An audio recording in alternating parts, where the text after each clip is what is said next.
The allure of the abandoned is a potent force, a silent whisper that draws us closer to the forgotten corners of our world. There's a peculiar fascination with deserted dwellings, structures that once buzzed with life, laughter, and sorrow, now standing as hollowed monuments to a past that refuses to fade. They are not merely empty spaces, they are silent custodians of stories, echoes trapped within decaying walls, waiting for an ear to listen. These are the places where the veil between what was and what is seems thinnest, where the ordinary can transform into the terrifying. Today we delve into 5 such tales, real and deeply unsettling accounts of abandoned houses that became stages for inexplicable horrors. Each story peels back a layer of dust and decay to reveal a chilling truth. Some homes, once vibrant and full of promise, refuse to let go of their past, becoming sites of enduring terror. From suburban streets to grand manors, from remote cabins to cozy cottages, these narratives share a common thread: the haunting persistence of human emotion and tragedy, forever etched into the very fabric of these forgotten spaces. Our journey begins with a story whispered in hushed tones across internet forums and local legends, a tale that has gripped the imaginations of urban explorers and paranormal enthusiasts alike. The Watcher's House. Picture a quiet, tree-lined street in a seemingly idyllic suburban town. Among the well-maintained lawns and welcoming porches stands a stark contrast. A 2-story colonial, its paint peeling like sunburnt skin, windows dark and vacant, framed by overgrown shrubbery. It had been abandoned for decades, a silent enigma in a neighborhood that preferred to pretend it didn't exist. Local rumor suggested its previous owners simply vanished one day, leaving everything behind. Many tried to explore it, drawn by its decaying mystique, but few stayed long. Initial curious explorers, teenagers mostly, driven by boredom and a thirst for adventure, were the first to stumble upon its strange, unsettling details. They spoke of an oppressive silence within its walls, a stillness that felt heavier than any they had ever encountered. Dust lay thick on forgotten furniture, yet there were reports of faint indentations on the sofa, as if someone had just risen. Old family photographs were inexplicably turned face down. A child's drawing depicting a stick figure peering out from behind curtains was found tacked to a wall in the master bedroom, despite the house having been empty for years. These were not the usual signs of neglect. They felt deliberate, almost watchful. Whispers began to circulate about a former resident, a reclusive woman who had lived there alone for many years before her disappearance. Neighbors recalled her strange habits, her tendency to watch them from her windows, her curtains always slightly parted. They said she never truly left, her spirit eternally bound to the home she so obsessively guarded. As more details emerged from old town records and fragmented interviews with longtime residents, a growing unease settled over the curious. The woman, Martha, was known for her paranoia, her belief that she was constantly being observed. She had spent her final known years convinced that someone was perpetually watching her house, a relentless, unseen presence. The unsettling nature of the Watcher's House intensified when explorers began finding carefully placed objects. A single, unblinking porcelain doll on a dusty mantelpiece, always facing the front door, a yellowed newspaper clipping about a local unsolved disappearance, placed precisely on a kitchen counter, a child's rocking horse rocking gently in an empty room, even when no breeze stirred. Each discovery was like a breadcrumb trail leading deeper into a psychological labyrinth. The most chilling detail, however, surfaced when a group of ghost hunters, armed with advanced equipment, captured an unexplained thermal signature in an upstairs window. The image showed a distinct human-like heat presence, peering out from behind the dust-laden glass, a figure that seemed to be observing the street below. This wasn't merely a house, it was an active vantage point. It suggested, with terrifying clarity, that someone or something was still watching, vigilant and unblinking, from within the decaying shell of Martha's abandoned home. The house itself seemed to have become an eye, forever scrutinizing the world it once inhabited. The chilling revelation from the Watcher's House that an unseen entity continued its silent vigil from Martha's decaying abode left a lingering sense of unease. It begged the question, what other hidden horrors lay dormant within abandoned walls, waiting to be rediscovered? The echoes of Martha's paranoia, amplified by the thermal image of a spectral watcher, suggested a deeper, more pervasive darkness. This wasn't merely a house, it was a testament to an unresolved presence, a spectral sentinel forever bound to its former life. The transition from such a stark, solitary haunting now leads us to a different kind of terror, one born not of quiet observation, but of profound familial anguish and the corrosive power of betrayal. Our journey now takes us to the family's secret, a grand old manor that stands shrouded in ancient oaks, its imposing facade hinting at a storied past. Once it was the proud residence of the Blackwood family, a name synonymous with wealth and influence in the region. Its towering gables and ornate carvings spoke of an era of opulence, a stark contrast to its current state of disrepair. Yet, beneath the crumbling elegance, a tragic narrative unfolded, leaving an indelible stain on its very foundations. Reports began to surface years ago, whispers among the few locals brave enough to venture near the overgrown gates, of inexplicable phenomena. Disembodied voices, often hushed and laced with sorrow, would drift from empty rooms, sometimes escalating into furious, unintelligible arguments. Objects, seemingly heavy and immovable, were found displaced, sometimes violently so, as if thrown by an unseen hand. A grand piano in the drawing room, long silent, would occasionally emit a single mournful note in the dead of night. As investigators delved into the manor's past, sifting through dusty archives and forgotten local histories, they uncovered the Blackwood family's tragic history. It was a tale steeped in sibling rivalry, a poisonous brew of jealousy and ambition that simmered for generations. The patriarch, a stern and unyielding man, had two sons, Arthur, the elder, dutiful and responsible, and Thomas, the younger, charismatic but reckless. The family fortune intended for Arthur became the ultimate prize in a silent, brutal war between the brothers. The betrayal, when it finally manifested, was swift and devastating. Thomas, consumed by envy, orchestrated a complex scheme to defraud his brother, leading to Arthur's ruin and public humiliation. The climax of this bitter feud occurred within the very walls of the manor, a violent, unresolved death that was officially ruled an accident, but whispered to be far more sinister. Arthur, broken and despairing, met his end under mysterious circumstances in his study, a single antique letter opener clutched in his hand. Following Arthur's death, the paranormal activity within the manor intensified dramatically, almost as if mirroring the family's past conflicts. The disembodied voices grew louder, clearer, often echoing phrases of accusation and despair.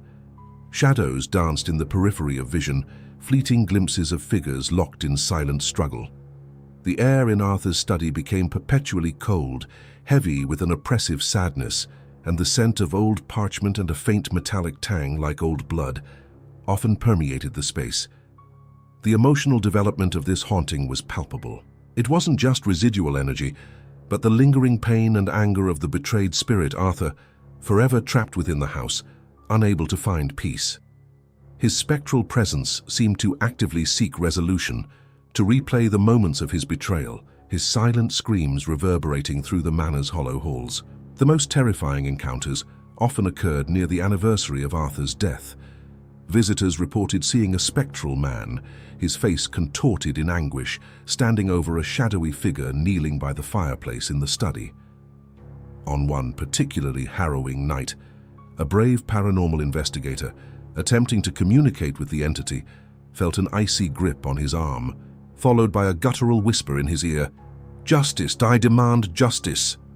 The experience left him profoundly shaken, convinced that the vengeful spirit of Arthur Blackwood still roamed the manor, not merely reliving his torment, but actively seeking retribution. A chilling promise that the family's secret would never truly stay buried. The house, steeped in the bitter residue of betrayal, remained a potent and dangerous monument to a brother's undying rage. The chilling promise of Arthur Blackwood's vengeful spirit left an unsettling question hanging in the air.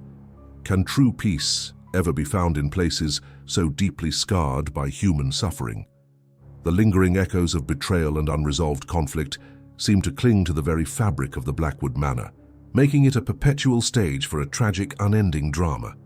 But what of those whose suffering was self-inflicted, born from guilt rather than injustice? This leads us to our third tale, a story etched not in rage, but in profound, consuming sorrow. The Artist's Lament. Our journey takes us deep into the desolate wilderness, to a remote cabin nestled amongst towering pines and shadowed valleys. This was once the sanctuary of Elias Thorne, a reclusive artist whose vibrant landscapes had, for a time, captured the awe of a discerning few. The cabin, now weathered and decaying, still holds the faint, sweet scent of turpentine and old canvas, an olfactory ghost of its former occupant. Locals whispered of Elias's sudden retreat from society, his once prolific brush falling silent, replaced by a brooding solitude that consumed him.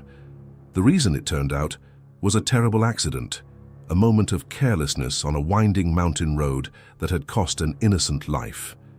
Elias, though acquitted by law, was condemned by his own conscience, retreating to the cabin to live out his days in self-imposed penance. Years after his disappearance, curious hikers and brave thrill-seekers began to report strange phenomena emanating from the long-abandoned cabin. Mournful cries, faint and ethereal, were said to drift through the forest on moonless nights, sounds that seemed to carry the weight of unimaginable grief. More disturbingly, some claimed to have seen a shadowy figure hunched over an unseen easel, painting furiously in the flickering light of a single unseen candle, its form distorted, almost translucent. These visions were always fleeting, dissolving into the gloom as soon as they were fully perceived, leaving behind only a profound sense of sadness. It became clear that Elias Thorne, even in death, had not found peace. His struggle with guilt, so potent in life, continued to bind him to the cabin. The report suggested a desperate attempt at redemption through art, an eternal endeavor to paint away his sins, to capture the essence of his sorrow on an otherworldly canvas. Witnesses who dared to step inside the dilapidated structure described an overwhelming sense of regret that permeated the very air, a crushing emotional weight that stole their breath and brought tears to their eyes. The cabin, once a haven for creativity, had become a canvas for the artist's eternal torment, each unseen stroke a testament to his unending lament. The most chilling revelation, however, concerned the true subject of Elias's final unfinished masterpiece. Those brave enough to venture into the cabin's main room, where Elias's easel still stood, albeit covered in cobwebs and dust, reported a distinct chill, a palpable sense of dread. On the easel, beneath layers of grime, was a canvas. It was blank, save for a single, crudely rendered figure in the lower corner, a child, small and indistinct but undeniably present. And then, as if the air itself was exhaling, a faint, metallic whisper would echo through the silent room, a single word that sent shivers down the spine: forgive. The true subject of Elias's eternal artistic endeavor was not a landscape, nor an abstract expression of his pain, but a desperate, unending plea for forgiveness, his ghostly hand eternally reaching out to the innocent life he had inadvertently taken. The cabin, therefore, became not just an abandoned dwelling, but a living, breathing testament to a soul trapped in an endless cycle of self-punishment, painting a silent, heartbreaking elegy to a life tragically cut short. The echoes of Elias Thorne's tragic tale, a soul forever bound by unfulfilled redemption, resonated with a profound sadness that clung to the very air. His cabin, a monument to eternal guilt, served as a stark reminder of how deeply human emotions could scar a place, transforming wood and stone into a vessel of sorrow. This persistent emotional energy, a palpable weight that pressed down on all who encountered it, was a theme that would tragically repeat itself, albeit in a far more volatile form, in the next chilling account. Our journey now leads us to The Lover's Pact, a story woven into the fabric of a modest, charming cottage that from the outside exuded an almost idyllic tranquility. Its whitewashed walls and climbing roses whispered of domestic bliss, a stark contrast to the dark, tumultuous history it secretly held within its quaint confines. This was not a place of grand tragedy or public scandal, but of an intensely private drama, a love so passionate it became possessive, ultimately consuming the very souls it sought to unite. The cottage once belonged to a young couple, Ilara and Julian, whose love was legendary in the small, tight-knit community. Their affection was an all-consuming fire, burning with an intensity that both captivated and unnerved those around them. They were inseparable, their lives intertwined in a dance of devotion that seemed almost otherworldly. Yet beneath the surface of this ardent passion lurked a dangerous current of jealousy and control, a possessiveness that began to twist their beautiful bond into something suffocating. After their sudden and unexplained disappearance, the cottage stood silent for years, gradually succumbing to the ravages of time. But the silence was often broken by inexplicable phenomena, reports that began to surface from those brave enough to venture near. Visitors spoke of phantom embraces, a lingering warmth in empty rooms, and the faint, sweet scent of a long-forgotten perfume. More chillingly, these ethereal endearments would often morph into whispers, low and urgent, that gradually escalated into heart-wrenching screams, echoing from the very walls that had once witnessed their vows of eternal love. It was as if the cottage itself was replaying the tormented final moments of its former inhabitants. The truth, whispered through generations, was a grim testament to their twisted devotion, driven by an all-consuming fear of separation, of a love that might one day fade. Ilara and Julian had made a terrible decision. They had entered into a lover's pact, a desperate, misguided attempt to immortalize their bond. The tragic climax came one moonless night, a double suicide that bound them to the cottage not just in life, but in a horrifying eternity. They believed they would be together forever, but instead, their spirits became trapped, forever replaying the agonizing finality of their choice. The house became a crucible of conflicting emotions, permeated simultaneously by an intense, almost suffocating love and a profound, agonizing despair.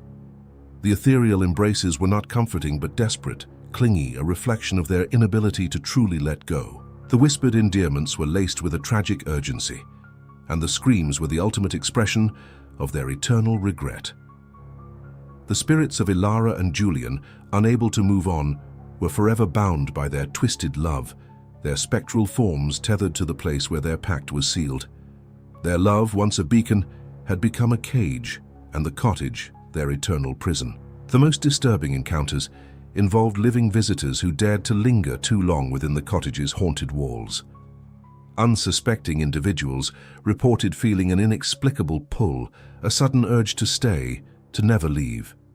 Some even spoke of phantom hands gently guiding them towards the very spot where the lovers had taken their last breaths. It was a terrifying, seductive force, as if the spirits of Ilara and Julian, in their eternal loneliness, were attempting to draw living souls into their unending embrace, seeking to complete their twisted pact, to share their eternal, suffocating union with any who ventured too close. The cottage, beautiful yet deadly, stood as a chilling monument to a love that devoured itself, forever seeking to consume others in its wake. The very thought of such intense emotional energy, love twisted into an inescapable prison, lingering within a house, leaves a profound psychological imprint. It conjures images of souls yearning for connection, yet cursed to repeat their torment, forever seeking an echo of what was lost or perhaps what was never truly understood. How does one even begin to comprehend the weight of such a legacy, the silent screams and desperate embraces that permeate the very fabric of a home? It is a chilling contemplation, pushing the boundaries of what we understand about life, death, and the unseen forces that bind them. This brings us to our fifth and final tale, one that speaks not of twisted love or tragic art, but of an unwavering, primal force, a mother's determination. This is The Survivor's Sanctuary, a story rooted in the most fundamental human instinct, protection. The house itself was unassuming, a seemingly ordinary family home, nestled in a quiet suburban street, now decaying slowly, its paint peeling like sunburnt skin, windows like vacant eyes. It had once hummed with the joyful chaos of children, the quiet comfort of shared meals, and the hopeful dreams of a young couple. But beneath this veneer of domestic bliss, an insidious darkness had taken root, slowly strangling the life from its inhabitants. The terror began subtly, whispers in empty rooms, objects moving of their own accord, the chilling sensation of being watched. Sarah, the matriarch, initially dismissed these incidents as tricks of the mind or the creaks and groans of an old house, but as the occurrences escalated, becoming more frequent and malevolent, her maternal instincts screamed a warning she could not ignore. Her two young children, Emily and Tom, began to suffer from nightmares, waking in cold sweats, describing shadowy figures lurking at the foot of their beds. The house, once a haven, transformed into a battleground, a place where an unknown entity sought to terrorize and ultimately claim her family. Reports from those who briefly entered the home before it was fully abandoned spoke of an oppressive atmosphere, a palpable sense of fear that clung to the air. They heard the desperate pleas of a mother, her voice hoarse from shouting at an unseen aggressor, and the terrified cries of children. The entity, whatever it was, seemed to feed on their fear, growing stronger with each escalating attack. Doors would slam violently, furniture would be thrown across rooms, and cold spots would manifest, dropping the temperature to an unnatural chill, often accompanied by a foul, metallic odor. Sarah, however, refused to yield. She was not a woman of great physical strength, but her spirit was forged in an unyielding resolve. She became a warrior within her own home, armed with nothing but her fierce love and an almost superhuman resilience. She moved her children's beds into her own room, creating a small besieged sanctuary. She armed herself with crucifixes, holy water, and prayers whispered fervently into the darkest corners. Sleep became a luxury she rarely afforded, standing guard over her terrified offspring, her eyes scanning the shadows for any sign of movement. The house was no longer just walls and a roof. It was a living, breathing antagonist, a vessel for the malevolent presence that sought to destroy her family. Every creak of the floorboards, every gust of wind rattling a window pane became a potential threat. Yet through it all, Sarah's determination never wavered. Her love for Emily and Tom was a shield, a beacon in the encroaching darkness. The climactic confrontation came one terrifying night, a crescendo of paranormal activity that threatened to shatter the very foundations of the house and, indeed, Sarah's sanity. The entity manifested more powerfully than ever before, a swirling vortex of shadow and icy dread, attempting to snatch her children. In that desperate moment, as the physical and spiritual realms collided, Sarah made a choice, a desperate sacrifice, driven by an instinct far older than fear. She confronted the entity head-on, her voice a roar of defiance, her spirit ablaze with protective fire. The specifics of that final struggle remain shrouded in mystery, known only to Sarah and the malevolent force she battled. But the aftermath was clear. The entity was repelled, driven back, though not entirely vanquished. Sarah, though physically and emotionally scarred, had saved her children. She eventually moved them out, leaving the house behind, but a powerful, lingering energy remained, a testament to her fierce love and the ultimate sacrifice she had been willing to make. The house, now abandoned, holds not just the echoes of terror, but also the indelible imprint of a mother's unwavering courage, a sanctuary forged in the crucible of fear.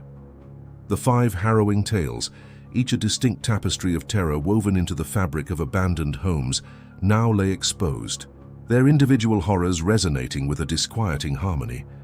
From the watchful eyes of the unseen resident in the suburban house, through the vengeful spirit haunting the grand manor, the artist's eternal lament in the remote cabin, and the twisted embrace of the lovers in their charming cottage, to Sarah's monumental struggle against an unseen evil in her family home, her central conflict emerged. This wasn't merely about the houses themselves being abandoned. It was about the lingering, indelible impact of these events on the very structures, and more profoundly, on the unfortunate souls who dared to encounter them. These stories, while unique in their specifics, shared a chilling commonality, connecting themes that transcended mere coincidence. Betrayal, in its most insidious forms, permeated the air of the Grand Manor, its spectral inhabitants forever trapped in a cycle of unresolved anger. Redemption, a desperate and ultimately unfulfilled quest, echoed through the remote cabin, the artist's eternal torment a poignant reminder of guilt's enduring grip. Love, twisted and obsessive, became a morbid pact that bound two souls to an eternity of despair within their cottage walls. And finally, Survival. A primal instinct fueled by a mother's fierce devotion transformed an ordinary home into a battleground against an unimaginable evil.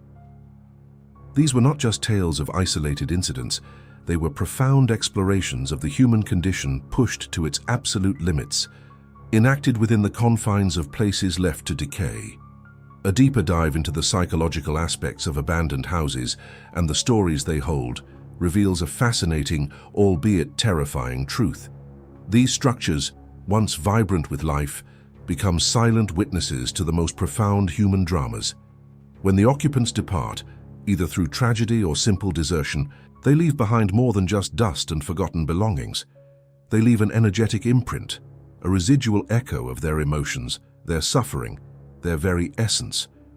This phenomenon, often referred to as residual haunting, suggests that intense emotional events can embed themselves into the physical environment, replaying like a broken record for those sensitive enough to perceive them. It's not an intelligent spirit interacting, but rather a ghostly playback of past events, a memory held by the walls themselves. However, some of these accounts, particularly The Family's Secret and The Survivor's Sanctuary, hint at something far more sinister: intelligent haunting. Here the entities exhibit awareness, interacting with the living, responding to their presence, and often displaying malevolent intent. The vengeful spirit of the betrayed sibling, actively seeking justice, and the malevolent entity terrorizing Sarah's family, consciously targeting her children, point to a consciousness that transcends mere residual energy. These are not just echoes, they are presences with purpose, albeit often dark and destructive. As the audience reflects on the cumulative horror presented by these 5 narratives, a growing tension begins to coil in the pit of their stomachs. The sheer variety of torment, the different ways human suffering can manifest and linger, creates an overwhelming sense of dread. It forces a chilling realization: these houses are not just abandoned in the conventional sense, empty shells awaiting demolition or decay. They are actively holding on to their pasts, preserving the moments of agony, despair, and terror within their decaying frames. Each creaking floorboard, each draft of cold air, each unsettling shadow becomes a testament to the unyielding grip of history, a physical manifestation of unresolved human drama. The question then arises, a chilling whisper in the silence: what truly makes a house abandoned? Is it simply the absence of inhabitants, or is it the lingering presence of those who refuse to leave, forever bound by the tragedy that unfolded within its walls? The ultimate question then presses upon the mind with an almost physical weight: can these houses ever be truly free? Is there a point where the echoes fade, the imprints dissipate, and the malevolent presences finally release their hold? Across all 5 stories, a chilling tapestry of common elements weaves itself, binding the narratives with threads of shared terror. Unexplained noises, the phantom footsteps in the Watcher's house, the disembodied voices in The Family's Secret, the mournful cries from The Artist's Lament, the whispers turning to screams in The Lover's Pact, and the escalating cacophony of attacks in The Survivor's Sanctuary, all serve as auditory reminders of what lingers. Apparitions, too, manifest in varied, terrifying forms: the fleeting shadow of the Watcher, the vengeful figure of the betrayed sibling, the silhouette of the tormented artist, the entwined, ghostly lovers, and the dark entity that plagued Sarah's family. And then, the pervasive, unnerving cold spots, pockets of unnatural chill that defy explanation, signaling a disruption in the natural order, a bridge between worlds. Focusing on the most terrifying and well-documented incidents from each story brings the collective horror into sharp, visceral relief. For the Watcher's house, it was not merely the feeling of being observed, but the discovery of the meticulously organized, yet utterly disturbing collection of personal effects belonging to the house's original occupants, suggesting an ongoing, active obsession long after their departure. This was compounded by the chilling revelation of the hidden peepholes, meticulously carved into walls, confirming that someone, or something, had indeed been watching for decades.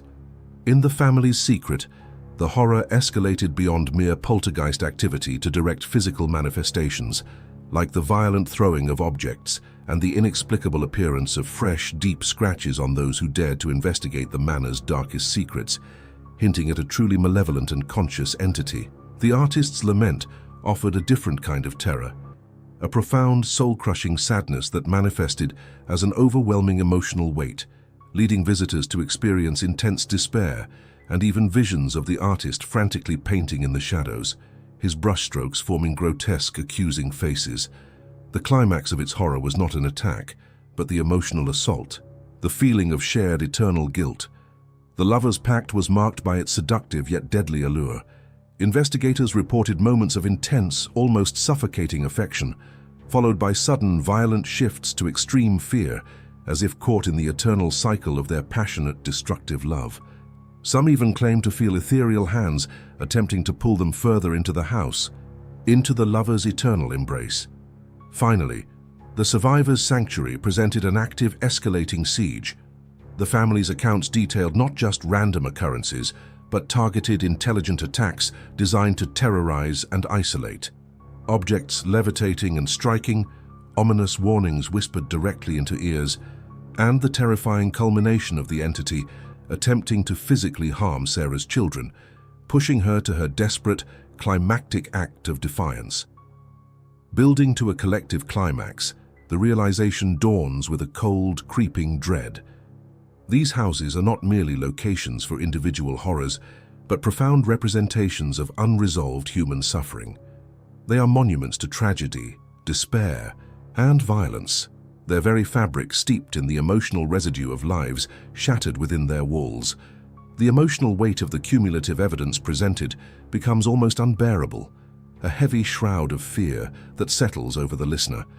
The impact on investigators and those who dared to enter these domains was profound and often lasting. Many reported psychological distress, recurring nightmares, and an inexplicable feeling of being watched even after leaving the premises. Some even spoke of carrying a piece of the house's darkness with them, an unseen burden that altered their perspectives forever. The climax here is not a single explosive event, but this overwhelming, pervasive sense of dread, the chilling understanding that these places exist, that such suffering can permanently scar a physical location. It's the unsettling truth that permeates the air, a testament to the thin veil between our world and the unseen. A final, chilling piece of evidence emerges from the files of an anonymous investigator who spent years documenting the phenomena at the Watcher's house.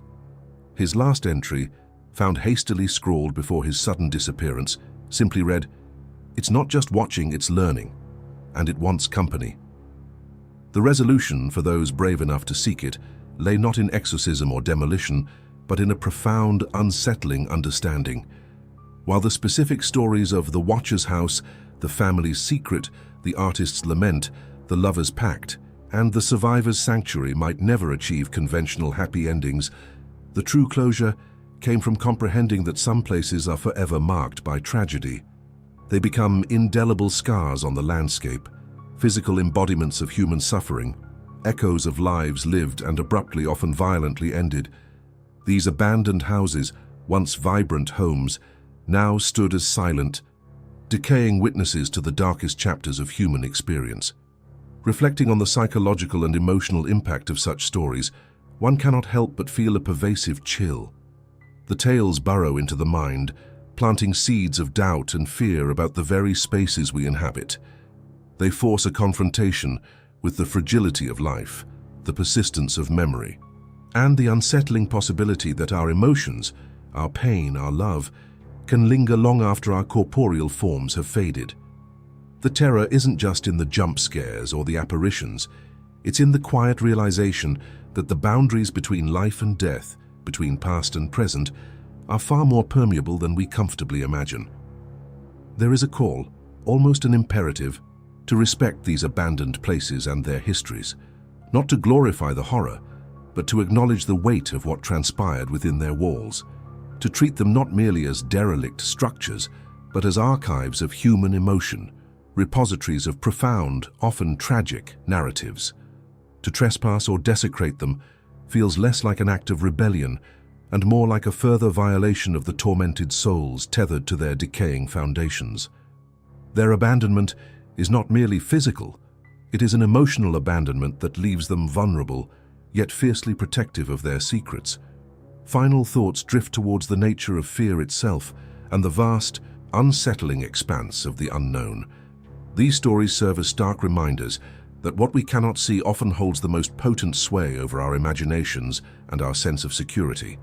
The fear isn't always of a monstrous entity, but of the lingering echoes of human cruelty, betrayal, and despair. It's the fear of confronting the darkest aspects of ourselves, reflected in the history of a forgotten home. The unknown is not just what lies beyond the veil, but what lies dormant within the very fabric of our shared human story. The lingering question, a cold whisper on the wind, remains. What secrets do other abandoned houses hold? How many more silent sentinels of sorrow stand forgotten, their windows like vacant eyes staring out at a world that has moved on, oblivious to the dramas still playing out within their crumbling walls? Each creaking floorboard, every rattling pane of glass, might be a sigh, a lament, a desperate plea from a past that refuses to be forgotten. And so we conclude this journey into the terrifying reality of abandoned homes. The exploration of these disturbing tales leaves a sense of profound unease, a closure that is anything but comforting. It is a haunting image of houses, once filled with life and laughter, now standing as mausoleums of memory, their shadows stretching long and dark, forever holding on to the echoes of their tragic pasts. They are not merely empty, they are full of stories, full of suffering, full of a silence that screams louder than any living voice. They are abandoned, yes, but never truly empty.